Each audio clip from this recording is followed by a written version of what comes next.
મહાકુંભમાં એસટી વિભાગે ગબ્બર જતા માઈ ભક્તો પાસેથી ડબલ ભાડું વસૂલવાનું શરૂ કર્યું। સામાન્ય દિવસોમાં 3 કિલોમીટરના રૂટનું 10 રૂપિયા ભાડું વસૂલાય છે, પરંતુ મેળા સમયે 2 કિલોમીટરના રૂટનું ભાડું 20 રૂપિયા વસૂલાતા લોકોમાં નારાજગી। કામાક્ષી મંદિર અને નવી કોલેજથી 51 શક્તિપીઠ સર્કલ સુધી વિનામૂલ્યે સેવા હોવા છતાં અંબાજી ગબ્બરનું ભાડું ડબલ કરાયું। 2024માં વિવાદ બાદ ભાડામાં 5 રૂપિયાનો ઘટાડો થયો હતો, એટલે કે ગત વર્ષે, પરંતુ આ વર્ષે ટ્રાફિક ઇન્ચાર્જે ભાડું ઘટાડવાની સ્પષ્ટ ના પાડી છે। જીએસઆરટીસીના નીતિ નિયમો મુજબ એક્સપ્રેસ 1.25 મુજબ એટલે સવાયું ભાડું લેવાના જે નીતિ નિયમો છે સંસ્થાના, એટલે સરકારી જે નિયમો છે એ મુજબ ભાડું લેવાઈ રહ્યું છે।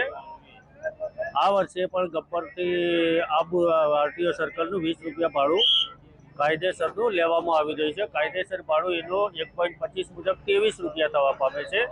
એની જગ્યાએ આપણે 20 રૂપિયા અમલીમાં મૂકેલા છે।